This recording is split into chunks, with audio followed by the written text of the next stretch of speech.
Сәлем, YouTube'да қарапайым экономика. Тарихтағы әр кезеңде елдердің байлығы әртүрлі есептелді. Бірде қай елде алтын көп болса, сол ел бай мемлекет болып саналса, енді бірде қай елдің жер аумағы үлкен және жері қазба байлыққа толы болса, сол ел бай болып саналды. Мұндай есептеу жүйесі қате екенін әрбір қазақстандық біледі. Себебі жеріміз кең, ал қазба байлығымыз көп, сонда да бізден жері аз мемлекеттерден экономикалық тұрғыдан көш соңында келеміз. Сонда ел байлығын қалай есептеген дұрыс? Бұл сұраққа тұшымды жауапты Америка құрама штаттарының статистик журналисті өзі Белоруссия жерінен шыққан Саймон Кузнец тапты. Ол ішкі жалпы өнім терминін енгізді және 1971 жылы экономика саласында Нобель сыйлығының лауреаты атанды.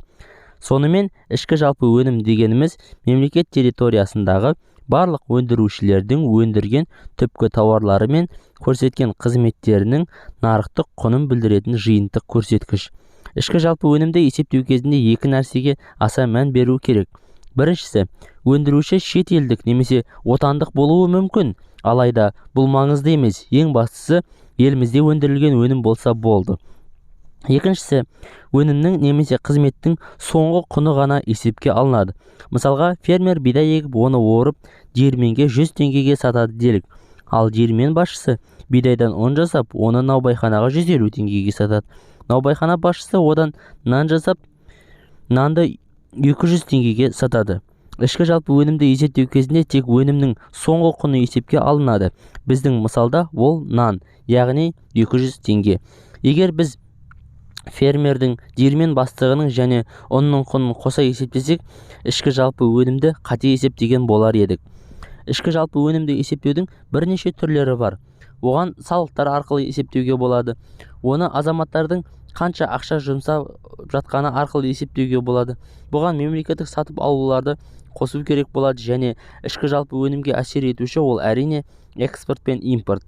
Неғұрлым ел экспортқа өз өнімін сатқан сайын, ішкі жалпы өніміне оң әсерін тигізеді де, ал неғұрлым импортқа зат сатып алғанда, ішкі жалпы өніміне теріс әсерін ететін болады.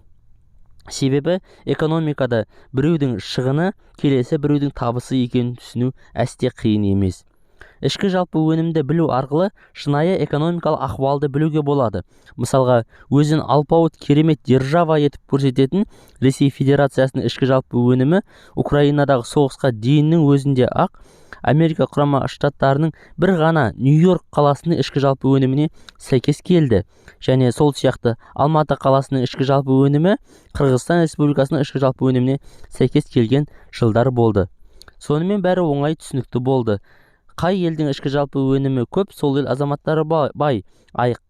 Ал қай елдің ішкі жалпы өнімі аз, сол елдің азаматтарының тұрмыс деңгейі төмен болады деп ойласаңыз, қателесесіз. Себебі елдің ішкі жалпы өнімі көп болуы мүмкін, алайда ол ел азаматтары да көп болса, әр адам басына шаққанда ішкі жалпы өнім соншалықты көп болмауы да мүмкін ғой. Мысалға, Ресей Федерациясының ішкі жалпы өнімі Катардың ішкі жалпы өнімінен көп. Жан басына шаққанда ішкі жалпы өнім есептейтін болсақ, онда Катар азаматтарының пайдасына шешілер еді. Әрине, ішкі жалпы өнім бұл экономикалық байлықты есептейтін ең идеалды есептеу тәсілі емес, алайда барынша ашық әрі шынайы көрсеткіш. Қазақстандықтардың экономикалық сауатын арттыру үшін құрылған қарапайым экономика арнасына тіркеліп, видеоға лайк басып, комментарий жазыңыз. Еліміздің ішкі жалпы өнімі көп болсын. Әр қазақ экономикалық сауатты, бай, қуатты болсын.